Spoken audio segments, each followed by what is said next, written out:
മഴ അതിനെക്കൊണ്ട് കേറിയതാ. എല്ലായിട്ടത് എവിടെയായിരുന്നു? കൊറേ നാളായാലും കണ്ടിട്ട്. അല്ല, നിങ്ങളിപ്പോ നാട്ടിലൊന്നുമില്ലേ? ഇല്ലപ്പാ, ഇപ്പൊ മർച്ചന്റ് നേവിയിലാണ്. അതാലും ഇപ്പൊ നിങ്ങളെ കാണാത്ത. ഇപ്പൊ നിങ്ങക്ക് എല്ലാ രാജ്യത്തും പോവാല്ലേ? നമ്മളിവിടെ PSC എഴുതി മടുത്തു. നിങ്ങൾ ഈ PSC ഒക്കെ എഴുതി നിൽക്കുന്ന സമയം കൊണ്ട് വല്ല മന്ത്രിയോ മന്ത്രിയുടെ സെക്രട്ടറിയോ അല്ലെ മന്ത്രിനെ കെട്ടാൻ നോക്ക്. അതിപ്പോ എന്തിനാ? എടി, നമ്മുടെ മുഖ്യമന്ത്രി കഴിഞ്ഞ 10 വർഷം കൊണ്ട് 25 രാജ്യങ്ങളിലാ പോയത്. അതിപ്പോ നമ്മുടെ നാടിന്റെ വികസനത്തിന് വേണ്ടിയല്ലേ?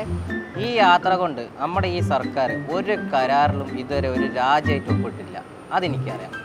ഈ യാത്രയുടെ പേരില് 3.56 കോടി രൂപയാണ് വെറുതെ പാഴാക്കി കളഞ്ഞത്. ഈ മന്ത്രിമാരൊക്കെ കൂടി 85 യാത്രകളാണ് പോയത്. പക്ഷെ ഈ നാടിന് ഒരു ഗുണം ഉണ്ടായില്ല.